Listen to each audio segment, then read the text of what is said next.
자, 오늘 우리가 잘 알고 있는 아브라함의 믿음에 관해서 또 믿음의 실상 그리고 믿음의 증거에 대해서 우리 히브리서 11장을 통해서 좀 나누어 보려고 합니다. 오늘 아마 나누다 보면 우리가 평소에 알고 있는 그런 아브라함과는 아마 많이 다른 부분들을 좀 발견하게 될 겁니다. 그렇기 때문에 히브리서에서 굉장히 길게 적어 놓고 있죠. 히브리서 11장에 가장 먼저 나왔던 믿음의 조상이 누구입니까? 첫 번째 나왔던 믿음의 조상이 바로 아벨이죠. 아벨이 상징하는 것은 아벨에 상징하는 가장 키워드 단어 하나는 뭐라고 했습니까? 순교자죠. 순교자. 그리고 아벨이 이어 나오고 있는 그 다음 사람은 누구인가요? 아벨 다음에 나오는 사람은 바로 에녹이죠. 에녹에 대한 키워드는 무엇입니까? 무엇을 보여주기 위해서 에녹을 지금 설명하고 있나요?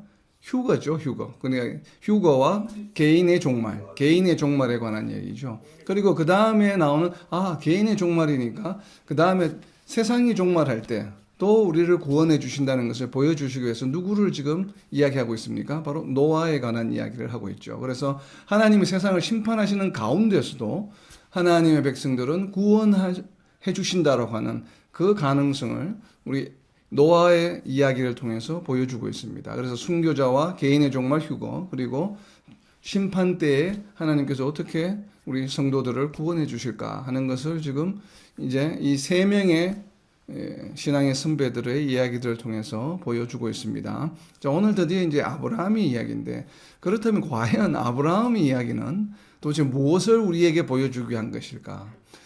앞에 이야기하고 있는 아벨과 그리고 에녹과 노아와는 도대체 어떤 면이 다르길래 이렇게 길게 세 사람을 합친 것보다도 지금 더 많은 분량이죠. 어떻게 보면 지금 히브리서 분량 자체로서는 이렇게 길게 설명을 하고 있을까?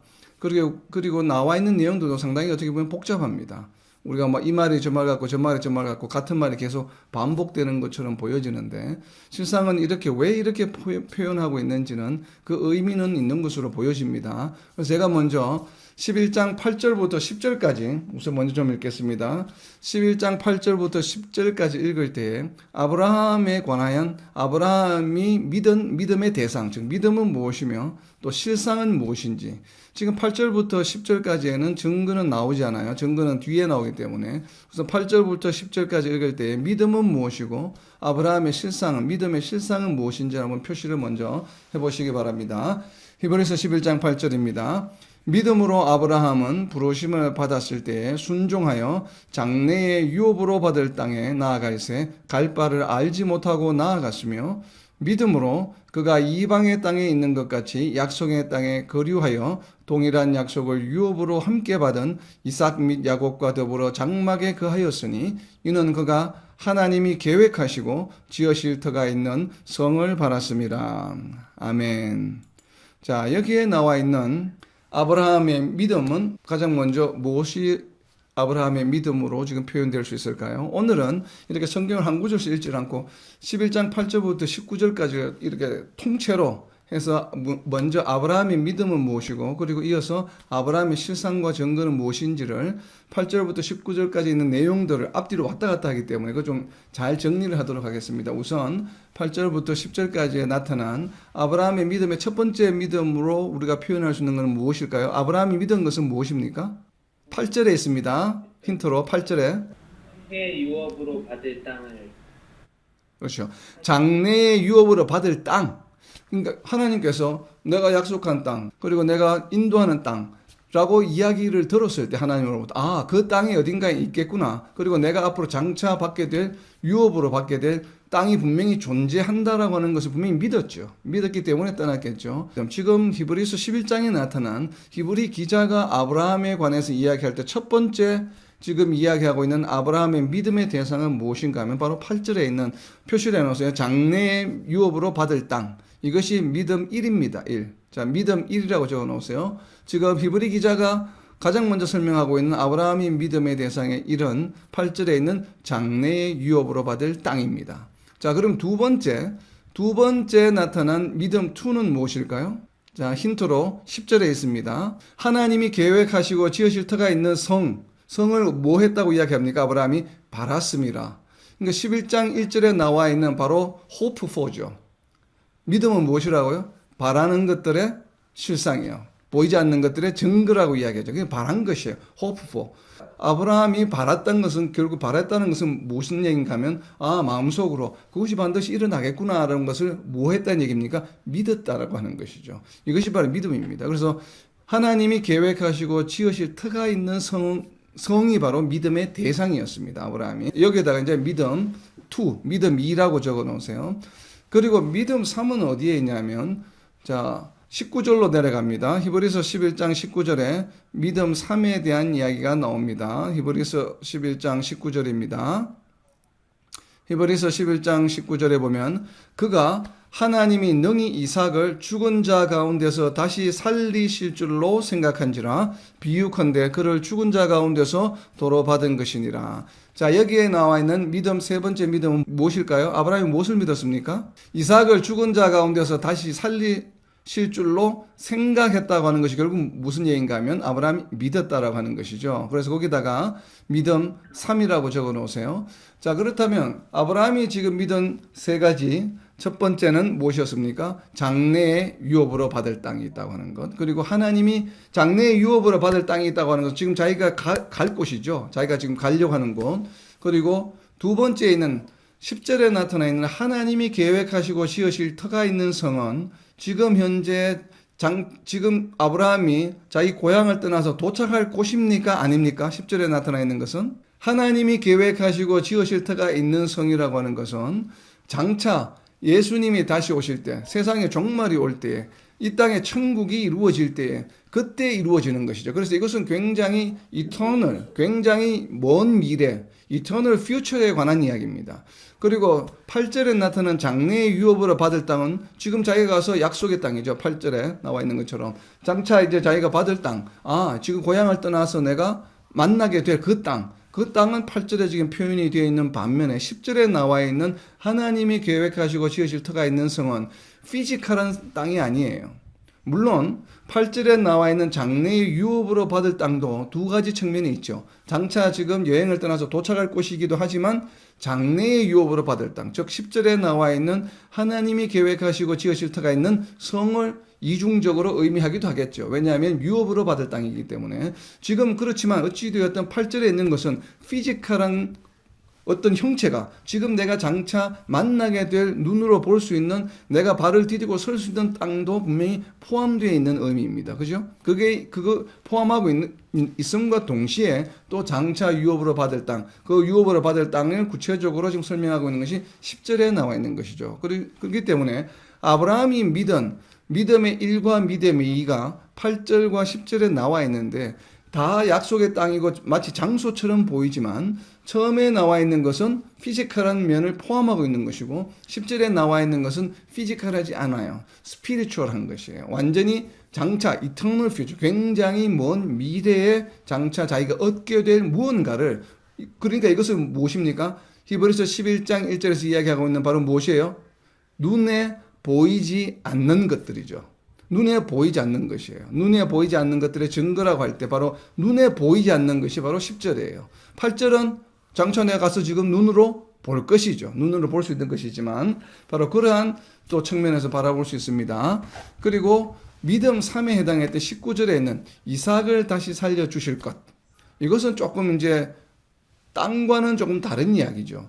이삭을 다시 살려주실 것을 믿었다라고 했는데 이 믿음이라고 하는 것은 바로 무엇인가 하면 이삭을 다시 살려주실 것이라고 하는 것을 믿은 이유가 바로 무엇입니까? 믿은 이유가 19절 앞에 나와 있습니다. 히브리서 11장 17절에 보게 되면 히브리서 11장 17절입니다. 아브라함은 시험을 받을 때에 믿음으로 이삭을 드렸습니다. 믿음으로 이삭을 드렸으니 그는 약속들을 받은 자로 돼. 자, 그는 약속들을 받은 자로 돼 그 외아들을 드렸느니라. 그는 누구입니까? 여기서 말하는 17절에서 말하는 그는 아브라함이죠. 그러면 아브라함은 약속들을 받은 자로 돼 때 여기에서 약속은 무엇을 말할까요? 씨가 바다와 같이 마늘이 모래같이 마늘. 그 약속들을 받았죠. 하나님으로부터. 그렇기 때문에 아브라함은 그런 자손이 번성하게 해주는 약속들을 받았고 또 그렇게 해서 그 자손을 번성해 주는 것의 가장 첫 번째 자손이 바로 누구입니까? 바로 이삭이죠. 그렇게 얻게 된 외아들을 드렸느니라 하는 것이거든요. 그러면 약속들을 받은 자이기 때문에 그 외아들을 드렸다라는 것으로 지금 표현이 되어 있습니다. 자, 18절에 그에게 이미 말씀하시기를, 그에게 이미 누가 말씀하셨습니까? 하나님이 말씀하시기를 내 자손이라 칭할 자는 이삭으로 말미암으리라 하셨으니, 그러니까 이삭은 반드시, 이삭을 통해서 반드시 그 후손이 나와야만 하나님이 아브라함에게 하신 그 약속들, 하늘의 별과 같이 땅의 모래와 같이 많이 네 자손들이 번성하게 해주겠다고 한 약속이 성취가 될 수 있죠. 그 설명을 지금 17절과 18절에서 하고 있는 것입니다. 그렇기 때문에 19절에서 아브라함은 하나님의 이런 이삭을 통한 자손이 번성하게 해주시겠다고 한 약속을 믿었기 때문에, 그 표현을 17절에서 약속들을 받은 자라고 하는 표현을 쓴 것입니다. 그렇기 때문에 아브라함은 하나님이 능히 이삭을 죽은 자 가운데서 다시 살리실 줄로 생각한 것이에요. 그러니까 아브라함은 이삭을 바칠 때, 내가 이삭을 안 죽여도 될 거야 라고 생각한 것이 아니에요. 진짜 죽이려고 한 거예요. 희생 제물로 바치려고 한 것입니다. 내가 이삭을 이렇게 죽이려고 하기 전에 하나님께서 뭐 대체물로 다른 양을 준비해 주시겠지 하는 그런 믿음이 있었던 게 아니에요. 무슨 믿음이 있었다고요? 죽은 자를 다시 살려주실 것이다. 왜냐하면 하나님께서 분명히 이삭을 통해서 자손을 번성하게 해주겠다는 약속을 하셨기 때문에, 그 약속은 반드시 어떻게 된다? 성취된다는 것에 대한 믿음이 있었습니다. 그렇기 때문에 내가 설사 이삭을 죽인다 할지라도 이삭은 다시 살아날 거야 라고 하는 믿음을 가진 것이죠. 그러니까 이거는 대단한 믿음이죠. 이 세 번째 믿음은. 자, 그런데 그렇다면 이 아브라함이 이렇게 이삭을 바친 그럼 이유는 무엇일까요? 하나님께서 다시 이삭을 다시 살려주실 것이라고 믿음이 있었다라고 방금 우리가 나눈 것처럼 17절과 18절에서 이야기를 했는데, 그렇다면 아브라함은 도대체 어떻게 해서 이삭을 죽이게 되면 죽은 자 가운데서 하나님께서 죽은 자를 다시 부활시켜서 죽은 자를 다시 살려주실 수 있는 능력이 있는 하나님이심을 어떻게 믿게 되었을까요? 벌써 이삭을 제물로 바치기 전에 무엇을 경험했냐 하면 이삭이 태어나는 경험을 했습니다. 이삭이 태어나는 경험. 자, 이삭이 태어나는 경험을 태어났을 때 상황을 설명하고 있는 것이 바로 창세기 18장 11절에 있습니다. 그래서 거기 19절 옆에다가 창세기 18장 11절이라고 좀 적어 놓으세요. 창세기 18장 11절입니다. 창세기 18장 11절. 아브라함과 사라는 나이가 많아 늙었고 사라에게는 여성의 생리가 끊어졌느니라. 자, 여성의 생리가 끊어졌다고 하는 것은 사라의 자궁이 어떻게 되었다는 얘기입니까? 사라의 자궁이 그 태가 죽었다라고 하는 의미예요. 근데 이미 태가 생명을 잉태할 수 없는 상황에 있어요. 그래서 성경에 나타나는 죽음을 상징하는, 죽음이라고 하는, 죽음을 의미하는 게 5가지로 대체적으로 나타납니다. 우리 육신의 죽음, 그리고 영적인 죽음, 그리고 일시적인, 우리가 죄를 지음으로 인해서 하나님과의 관계가 끊어지는 또 죽음, 그리고 이 사라의 태처럼 태가 죽은, 생명을 더 이상 잉태할 수 없는 죽음, 바로 이것도 죽음으로 성경에서는 이해를 합니다. 그렇기 때문에 사라의 태가 죽었다고 하는 것이에요. 그런데 이 사라의 죽은 태가 다시 살아났죠. 그것을 직접 자신들이 체험을 했기 때문에 하나님은 죽은 생명이 죽은 상태에서도 생명을 다시 살게 할 수 있는 능력을 가지신 분이시구나. 그것을 직접 체험했기 때문에 이삭의 탄생을 통해서, 그렇기 때문에 이삭을 내가 설사 죽인다 할지라도 죽은 태도 열어주신 분이 하나님이시기 때문에 죽은 이삭을 다시 살려주실 것이야 라고 하는 믿음이 생긴 것으로 저는 이해가 됩니다. 그렇기 때문에 이 아브라함의 믿음은 정말 하나님의 능력에 대한 대단한 믿음이죠. 그렇다면 우리가 이제 이 믿음의 앞에 뭐 여러 가지 이제 1개, 2개, 3번째까지 보았는데, 과연 아브라함의 믿음이 처음부터 이렇게 강했을까? 라고 하는 것이에요. 그래서 우리가 많은 분들이, 설교하시는 분들도 그렇고 아브라함의 믿음에 대해서 오해하는 부분이 있습니다. 아브라함의 믿음은 즉시 하나님이 명령하시면 즉시 실행에 옮기는 믿음이라고 하는 해석을 굉장히 많이 하고 있는데, 저는 개인적으로 동의하지 않습니다. 그것은 이삭을 바치라고 했는 하나님께서 아브라함을 부르신 다음에 하신 마지막 시험에서 일어난 일이에요.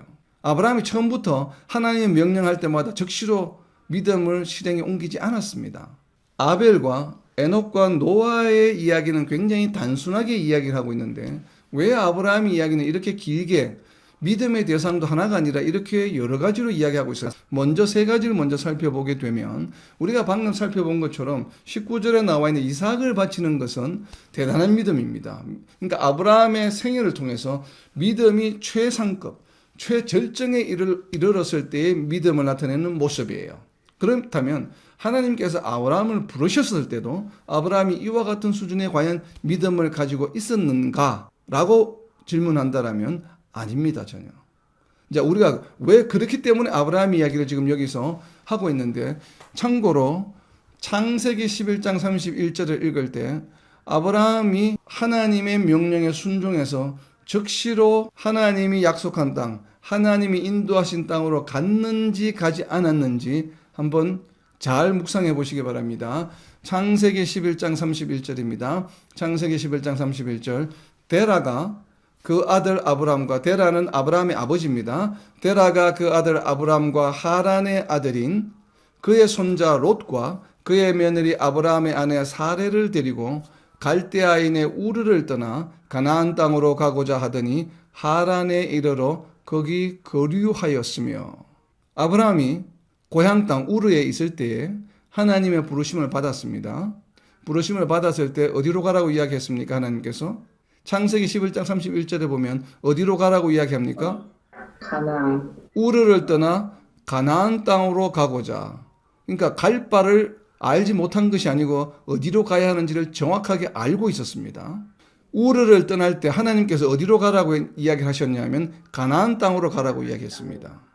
그래서 아브라함의 아버지인 데라가 여전히 살아 계셨기 때문에 집안의 어른이죠. 그래서 데라가 아브라함과 그 손자들, 며느리들 다 데리고 어디로 갔습니까? 어디로 가려고 합니까? 가나안 땅으로 가고자 고향을 떠났습니다. 그랬는데 이 아브라함이 그럼 하나님께서 야, 너희는 고향을 떠나 가나안 땅으로 가.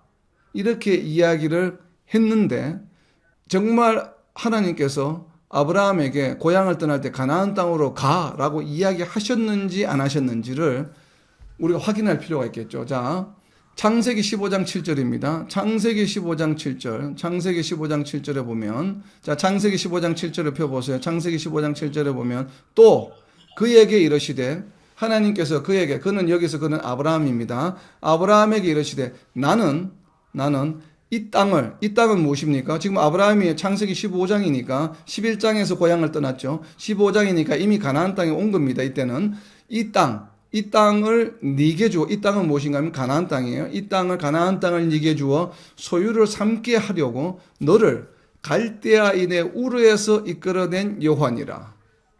하나님께서 아브라함을 어디에서 이끌어냈습니까? 갈대아 우르에서.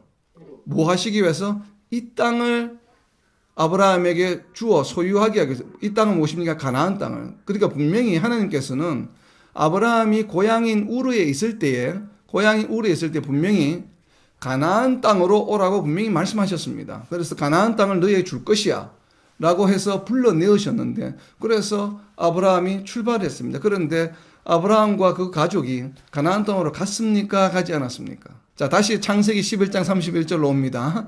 어디로 갔습니까? 하란에 이르러 뭐 했습니까? 거기에 거류하였습니다. 적시로 실행에 옮기지 않았어요. 아브라함은 고향 땅을 떠나긴 떠났습니다. 하나님 명령하시니까 가나안 땅으로 가기 위해서 가다가 하란에 이르러서 거기에 살았습니다. 그냥 주저앉아서 가나안 땅으로 가지를 않고. 왜냐하면 이 하란은 어디에 있냐면 고향 우르를 떠나서 하란을 거쳐서 가나안으로 가기 위해서는 하란을 지나자마자 뭐가 있냐면 강이 있습니다. 그 앞에 바로. 강을 건너면 가나안 땅으로 가게 됩니다. 근데 강을 건너기 전이 어디인가 하면 바로 하란 땅이에요. 근데 당시에 중건동에 어떤 풍습이 있냐면 그 당시에는 모든 나라는 어떤 영역의 기준이 되는 경계가 되는 것이 뭐냐면 대부분 강입니다. 강과 바다, 물이 경계가 되죠. 그러다 보니까 하나님께서 약속의 땅을 주실 때도 이집트 강에서 유브라데 강까지 강을 기준으로 두시는 거예요. 그러니까 이집트 강에서 유브라데 강까지가 약속의 땅이라고 주셨습니다. 그와 마찬가지로 아브라함 가족이 데라가 고향을 떠나서 가다가 보니까 앞에 강이 있어요. 근데 이 강을 건너서 가게 되면 이제 가나안 땅으로 가야 되는 것이거든요. 근데 중건동에는 어떤 풍속이 있냐면 강을 한번 건너게 되면 다시 돌아오지 못한다라고 하는 풍습이 있습니다. 관습이. 그래서 우리가 그런 표현을 쓰죠. 요단강을 건넜다는 표현을 쓰죠. 요단강을 건넜다는 것이 죽었다는 얘기잖아요. 바로 그런 것과 같이 중건동 지방에서는 강을 건너게 되면 다시 돌아오지 못한다는 개념이 있습니다. 그렇기 때문에 하란 땅에 이르러 강을 딱 마주쳤을 때 이 아브라함 가족이 무슨 생각을 했냐면 이 강을 건너게 되면 다시는 고향 땅 우르로 돌아오지 못한다라고 하는 생각을 하게 됩니다. 그랬을 가능성이 높아 보입니다. 그러지 않고서는 왜 하란 땅에 하나님의 명령을 불순종하면서 순종하지 않으면서 그냥 하란 땅에 주저앉아서 거기서 살았는지를 해석하기가 상당히 어렵습니다. 그래서 우리가 성경을 읽을 때 굉장히 유념해야 합니다. 막연하게 아브라함은 그냥 뭐 열심히 우리가 상식으로 즉시 순종하는 믿음이야 이렇게 생각하고 성경을 읽게 되면 성경은 완전히 잘못 읽게 되고 왜 창세기에서 아브라함 이야기를 이렇게 길게 하고 있는지 히브리서 11장에서 왜 아브라함 이야기를 이렇게 길게 하고 있는지 도대체 아브라함 이야기를 왜 하고 있는지를 우리가 제대로 이해하기가 어렵게 됩니다. 그렇기 때문에 왜 갈 바를 알지 못하고라고 하는 표현을 히브리 기자는 하고 있을까? 이걸 우리가 묵상해야 합니다. 창세기에는 전혀 나오지 않죠. 창세기에서는 하나님께서 아브라함을 불렀을 때 갈 바를 알지 못하고 불렀다는 얘기를 전혀 하고 있지 않습니다. 아브라함의 이야기를 이야기하고 있을 때 여기는 창세기 이야기뿐만 아니라 다른 신약 기자도 이 아브라함의 이야기, 고향을 떠나는 이야기를 기록할 때에 의사 누가도 마찬가지로 아브라함이 알지 못하고 떠났다라고 기록하고 있지 않습니다. 오직 히브리 기자만 갈 바를 알지 못하고 떠났다라고 기록하고 있습니다. 그렇다면 왜 히브리 기자는 갈 바를 알지 못하고 떠났다고 이야기할까?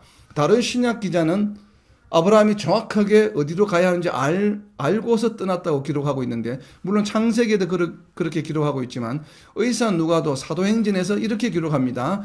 자, 아브라함 이야기가 어디에 나오냐 하면 집사 스데반이 돌을 맞아서 죽는 장면. 그것이 바로 사도행전 7장에 기록이 되어 있죠. 7장 전부가 스데반의 순교에 관한 이야기인데 스데반이 연설을 합니다. 돌을 맞기 전에 연설을 하는데 자기 조상들의 믿음에 관한 하나님의 역사, 하나님이 어떻게 섭리하셨는가에 대한 설교를 하는 장면 중에 아브라함에 관한 이야기가 나옵니다. 그렇기 때문에 사도행전 7장 4절입니다. 사도행전 7장 4절. 자, 사도행전 7장 4절을 다 펴시고 아브라함이 갈대아 사람의 땅을 떠나, 자, 갈대아 우르죠. 갈대아 사람의 땅을 떠나 하란에 거하다가 언제? 그의 아버지가 죽음에 하나님이 그를 거기서 너희 지금 사는 이 땅으로 옮기셨느니라. 아브라함이 갔습니까? 하나님이 옮기셨습니까? 아브라함이 간 게 아니에요. 자, 이 구절을 보게 되면 지금 의사 누가는 어떻게 해석을 하고 있냐면 의사 누가는 지금 창세기의 이야기를 알고 있는 겁니다.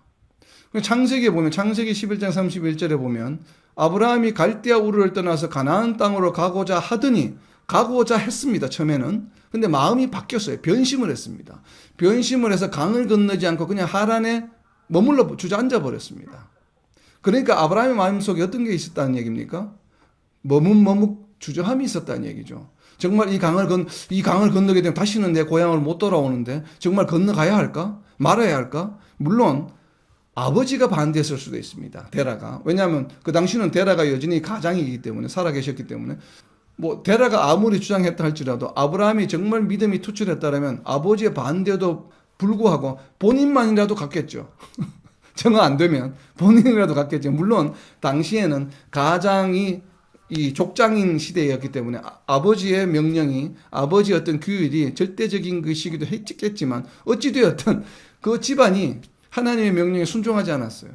주저앉았습니다. 그렇기 때문에 의사 누가는 사도행전에서 어떻게 표현했냐면 아브라함이 마지 못해서 가나안 땅으로 간 것으로 지금 표현하고 있는 것입니다. 그렇기 때문에 무엇이라고 표현했습니까? 하나님께서 너희 지금 사는 이 땅으로 옮기셨느니라고 이야기하는 것입니다. 아브라함이 자기 의지, 자유의지로 갔다고 표현하지 않습니다. 의사 누가는 사도행전.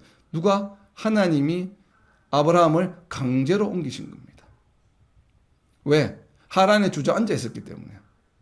그렇기 때문에 아브라함의 믿음은 절대 즉시 순종하는 믿음이 분명히 아니었습니다. 아브라함의 첫째 믿음은 무엇이었어요? 처음에는 마음이 그때는 하나님의 음성을 들었을 때는 내가 열심히 해야지. 반드시 가야지 하고 가다가 어떻게 됐어요? 가다가 강을 만나니까 이거 건너가면 다시 못 돌아오는데 하고 그냥 주저앉아 버렸어요. 아버지의 권유도 있었는지 어떤지 모르겠는데 어쨌든 결과는 주저앉아 버리게 되었습니다. 이 장면을 보게 되면 뭔가 좀 떠오르지 않나요? 우리가 처음 집사 직분을 받았을 때, 안수 집사 직분을 받았을 때, 장로 집사 직분을 받았을 때, 권사 직분을 받았을 때, 목사 안수를 받았을 때, 막 뜨거워서 내가, 이 지금 새로운 직분에 내가 열심히 순종해야지. 그러다가 조금 뭘 해야지. 이렇게 막 또, 뭐 결심도 하고, 결단도 하고, 또 내가 뭐 좀 이렇게 뭐 하나님 은혜 받은 일이 또 있다가 느끼면, 내가 또 열심히 하나님 믿어야지. 또 열심히 더 신앙생활 해야지. 세상 일보다 하나님 일을 더 해야지. 결심하고 하다가 앞에 강을 만나게 되면 주저주저하게 되고 언제 그랬느냐는 식으로 그냥 세상에 몰입되어서 그냥 살아가는 바로 어떤 모습입니까? 저와 여러분의 모습이죠. 이게 일반적인 성도들의 모습입니다. 우리가 하나님의 은혜를 받았다고 생각하는 그 순간에는 막 이렇게 또 열심히 뭐 해야지 하는데 이게 며칠 못 가요. 또 뭐 일이 계속 잘 되고 그러면 잘 되다가도 또 어렵고 힘든 일 만나게 되면 그냥 주저앉아 버립니다. 하나님 원망합니다. 내가 왜 고향을 떠나? 이거 강 건너면 다시 못 돌아오는데 조금 더 있다가 여기 그냥 머무르지.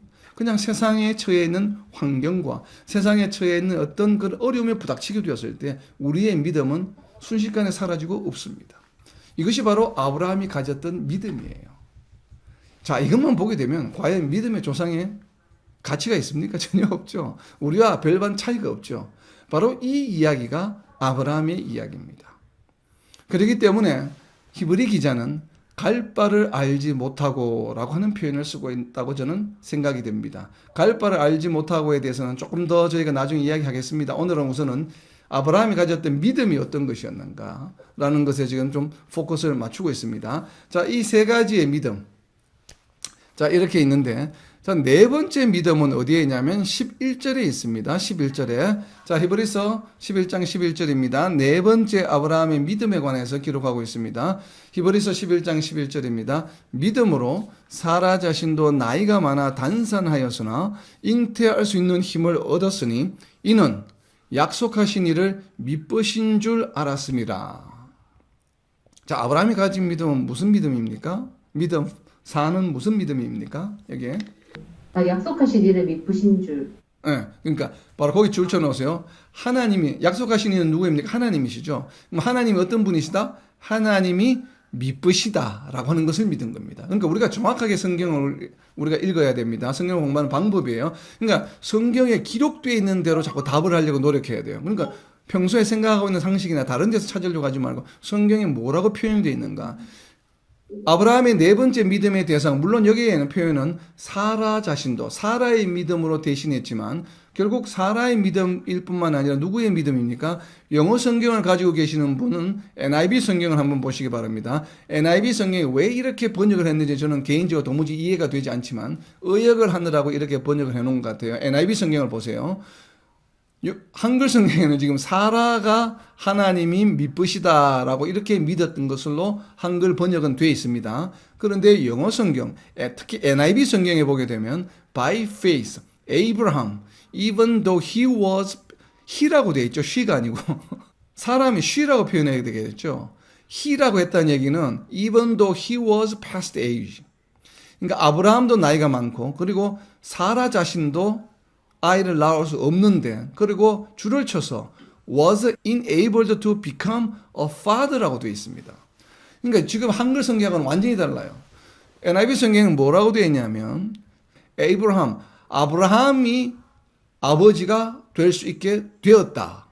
왜냐하면 because 쉽니까 힘니까? he라고 되어 있죠. 사라가 아니라 아브라함이 considered him. 하나님이 faithful하다고 믿었다는 것이에요. 원어를 보게 되면 she가 맞습니다. 여성으로 되어 있기 때문에. 그렇기 때문에 지금 왜 영어 성경에서 이렇게 이야기를 하고 있냐면 히브리서 11장 8절부터 19절까지는 아브라함의 믿음에 관한 이야기이기 때문에 비록 사라가 잉태하지 못하는데 잉태하게 된 이야기다 보니까 이렇게 표현한다 할지라도 결국 사라 혼자서 잉태한 것이 아니죠.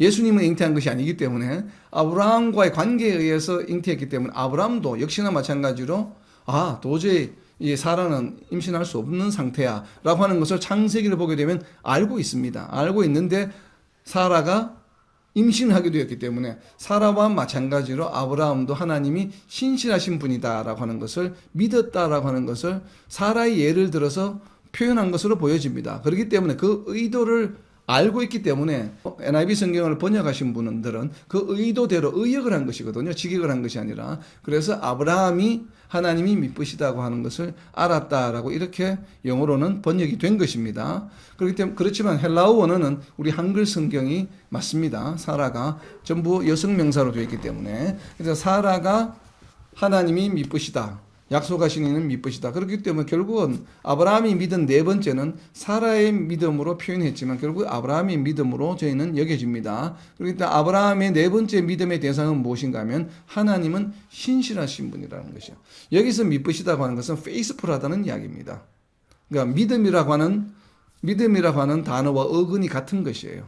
헬라어 단어 자체가. 그렇기 때문에 하나님이 신실하시다 라고 하는, 왜 하나님이 신실하신 분이심을 알 수 있습니까? 도저히 사라가 임신할 수 없는데 죽은 태를 살려주신 분이기 때문에 그 믿음이라 바로 그 죽은 태의 부활을, 죽은 태가 살아나서 임신을 할 수 있게 해주신 분이시다 라고 하는 것을 바로 믿은 그 믿음이죠. 바로 이것이 네 번째 믿음입니다.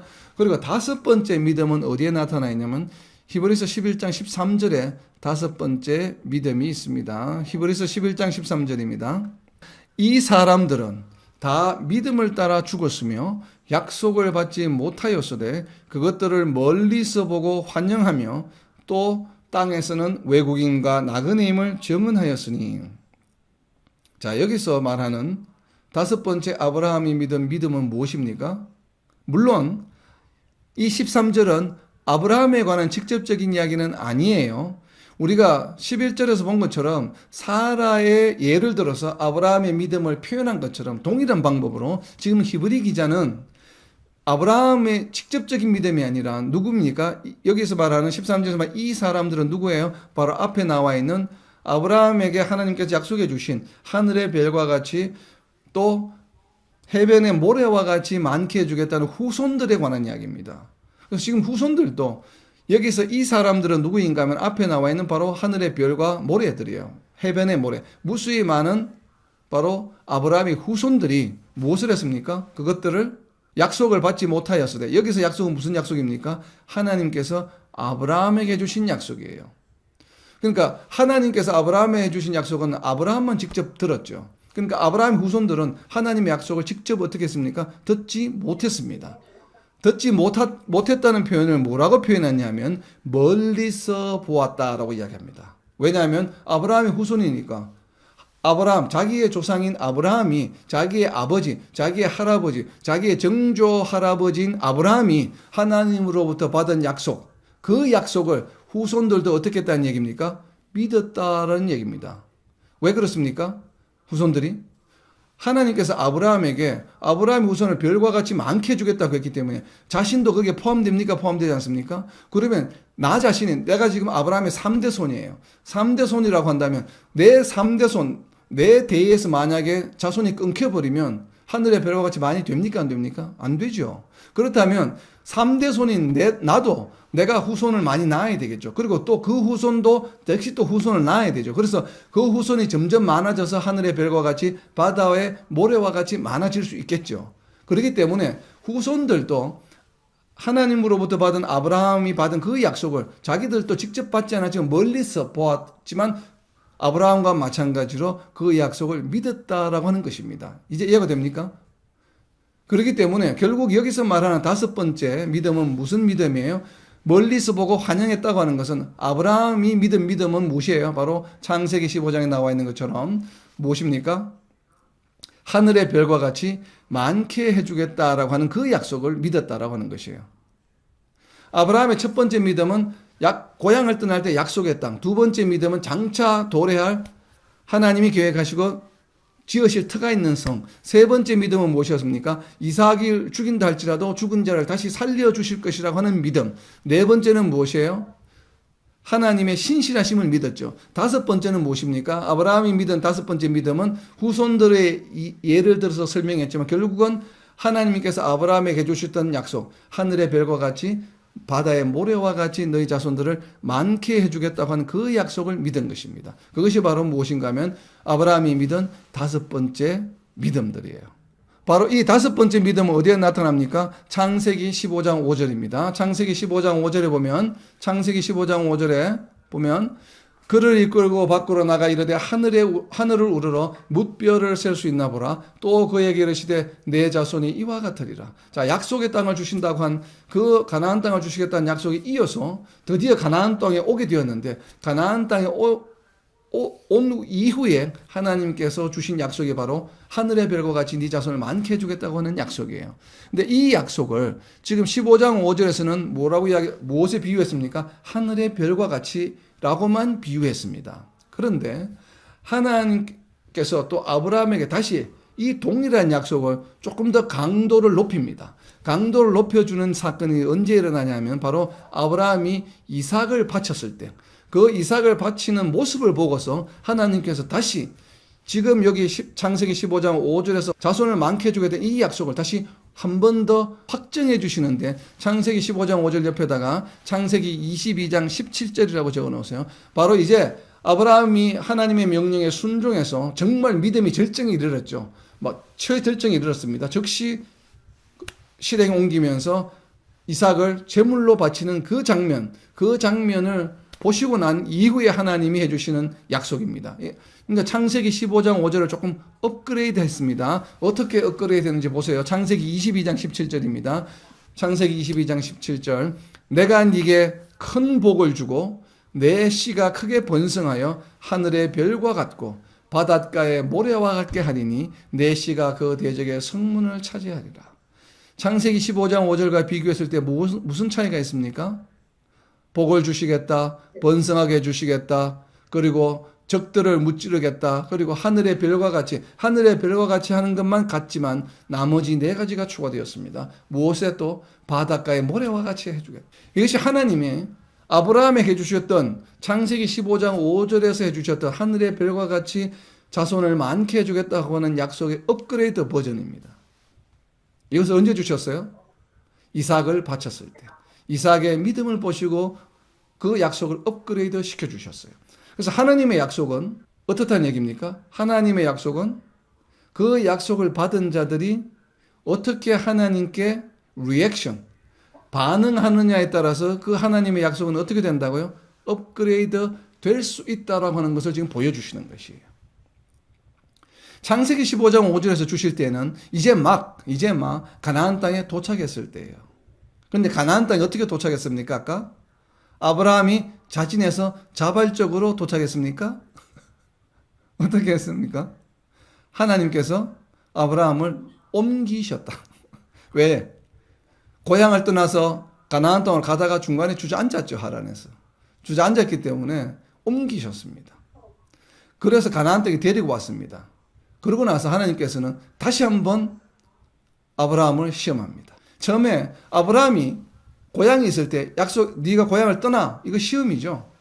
고향을 정말 떠나서 가나안 땅을 오는지 안 오는지 하나님 시험하셨습니다. 그런데 아브라함이 성공했습니까? 실패했습니까? 첫 번째 시험에 실패했죠. 하란 땅에 주저앉아 버렸죠. 가나안 땅을 오질 않고. 그래서 하나님께서 아브라함을 가나안 땅으로 옮기십니다. 옮기신 다음에 다시 또 시험하십니다. 하늘의 별과 같이 네 자손들 많게 줄 거야. 자, 이 말씀을 듣고 아브라함이 창세기 15장에 보면 어떻게 됩니까? 믿음으로 어떻게 되었습니까? 하나님으로부터 justify 됐죠. 의롭다 칭함을 받았습니다. 그래서 이제는 의인이 되었습니다. 의인이 되고 나서 하나님께서 하늘의 별과 같이 많게 해주겠다고 하는 이 약속을 믿음으로, 심지어 이제는 의인이라는 칭호까지, 의인이라고 하는 의롭다는 것까지 칭함을 받았는데도 불구하고 아브라함은 이 하나님의 시험에 패스했습니까? 불합격했습니까? 자, 실패했을 때 아브라함이 자발적으로 실패했습니까? 아니면 다른 사람의 유혹에 의해서 실패했죠. 자, 우리가 무언가 은혜를 받고 새로운 직분을 받아서 열심히 하려고 하다가 하란 땅에 주저앉았습니다.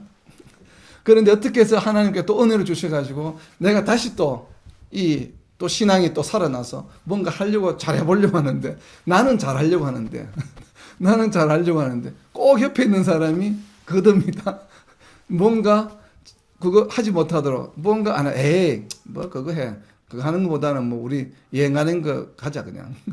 아니면 에이 뭐 물론 우리가 열심히 해야 되지만 그리고 목구멍이 포도청이라고 우리가 하는 일이 지금 있는데 지금 하는 일이 막 잘 돼서 많아지는데 우리가 이 하는 일을 하는데 좀 시간을 더 하고 우리가 생업을 해야지 뭐 하나님을 섬기는 일은 조금 이해해 주시겠지. 이런 마음이 들 때가 있습니다. 자, 아브라함이 창세기 15장 5절에서 하늘의 별과 같이 많게 해주겠다고 했을 때 자식이 없었죠. 그래서 아브라함이 몇 년을 버텼습니까? 거의 10년을 버텼습니다. 1, 2년을 버틴 게 아니에요. 그러니까 대단한 거죠. 10년을 버텼습니다. 거의. 15장 5절에서 그 이야기를 들은 이후에 10년쯤 지났을 때 사라가 나이도 지금 80대가 되어가고 아브라함도 거의 90이 돼간다 이 말이에요. 90이 다 되고 자기도 이제 좀 막 80이 거의 뭐 80이 다 돼가고 70이 넘어가고 이러다 보니까 이거 도저히 안 되겠어요. 아브라함을 하란 땅에서 불렀을 때가 75세인데 75세 가나안 땅에 와서 거의 10여 년 그러니까 75세 무렵에 창세기 15장 5절에 그 약속을 들었습니다. 그러고 나서 거의 10여 년이 지나가요. 거의 10여 년이. 그래서 지금 아브라함은 거의 85세가 되었는데도 아직 자녀가 없어요. 85세가 되었는데도. 그러니까 10년을 기다린 겁니다. 우리가 주변에 보면 그 자녀를 결혼하고 나서 자녀를 기다리신 분 보면 그 얼마나 힘들고 어려운 시간인지 알잖아요. 그래서 뭐 5년, 6년, 7년 기다려서 이렇게 자녀를 가지는 경우가 있잖아요. 얼마나 크고 행복합니까? 근데 아브라함은 10년을 기다렸습니다. 그러니까 10년을 기다린다는 게 보통 일이 아니잖아요. 더군다나 젊은 나이 20대, 30대도 아니에요. 70대. 70대에 10년을 기다린다는 얘기는 하나님께서 하셨지만 우리가 육신적으로 도저히 아이를 가질 수 없는 나이인데 10년을 기다려도 안 생기니까 그냥 하나님 해본 소리지 뭐. 이렇게 생각할 가능성이 너무나도 높죠. 근데 여기에서도 우리가 보면 아브라함 자신의 스스로가 바꾸지 않아요. 아브라함은 계속 하나님 믿으려고 합니다. 계속 기다립니다. 그래 누가 안 기다립니까? 사라가 안 기다려요. 그래서 그냥 하가를 그냥 해서 분명 성경에 자세하게 나오지 않지만 분명히 그랬겠죠. 하나님 말씀하시죠. 10년이 지나도 안 녹음. 니나 내나 지금 나이가 지금 70에서 80이 다 돼가 넘어가는데 지금 90을 바라보는데 어떻게 자녀를 생산하냐. 이건 안 되는 거야. 도저히. 그냥 하나님께서 하신 말씀이야. 그러니까 아마 이런 방법도 우리 풍습에 중건동의 풍습 자체가 자녀를 못 낳게 되면 이제 이렇게 다시 아내를 들여서 자녀를 낳는다 이 말이에요. 얼마든지 종을 들여서. 그게 근데 풍습이기 때문에 이것도 하나님께서 다 어레인지 해 주시는 거야. 그래서 하나님께서 이렇게 하가를 어떻게 얻게 되었어? 우리가 감으로서 저기 애굽에 갔기 때문에 애굽에 가서 또 뭐 이렇게 거짓말 했잖아요. 거짓말 했기 때문에 하나님께서 또 나를 보호해 주셨잖아. 그래서 하나님께서 선물로 주셨잖아. 애굽 왕이 준 종이잖아요. 하갈이. 재물과 더불어서. 그렇기 때문에 하나님께서 주신 거야. 우리가 애굽에 가지 않았다면 어떻게 하갈을 우리가 얻을 수 있겠어? 분명히 설득력이 있죠, 상당히. 그냥 가나안 땅에 있었으면 하갈을 얻을 일이 없습니다. 전혀. 근데 가물었기 때문에 애굽으로 간 거거든요. 그러니까 그것도 하나님의 역사야. 우리가 가물게 해서 우리를 그걸 가게 하셨어. 그리고 또 내가 애굽 왕의 눈에 띄게 했어. 네가 비록 거짓말했지만. 그래서 또 그런 때 하나님께서 지켜주셔가지고 회복시켜주시고 재물도 얻게 되고 우리가 부자가 됐잖아. 이게 하나님 은혜야. 덕이야 다. 그렇게 생각하겠죠 얼마든지. 그렇기 때문에 하갈을 들여서 하나님이 주신 선물이기 때문에 하갈이 너희가 동침해서 자녀를 가져. 그럴듯하잖아요. 우리가 이런 경우가 있습니다.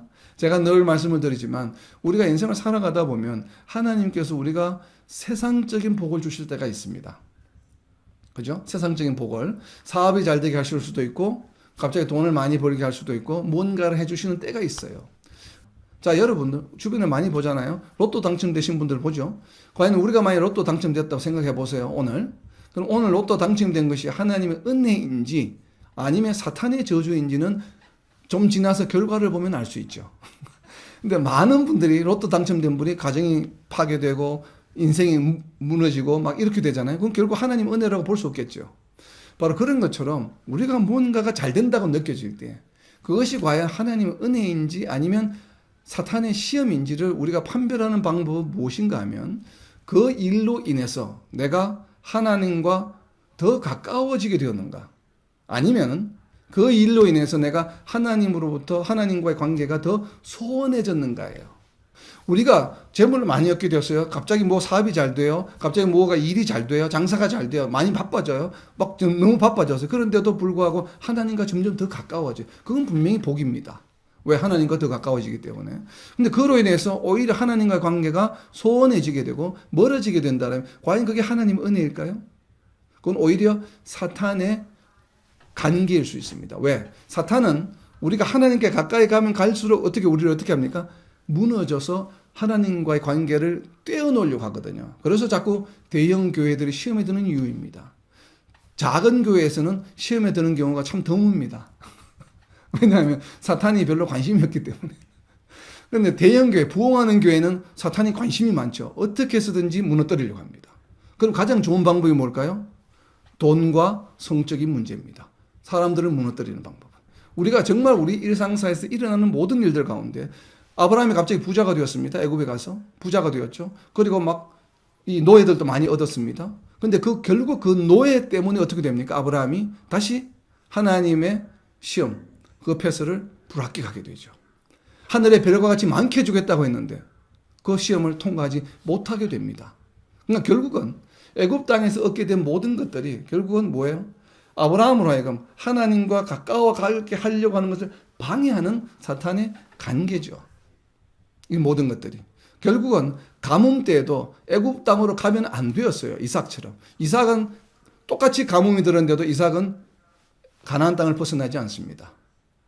그런데 아브라함은 벗어났죠.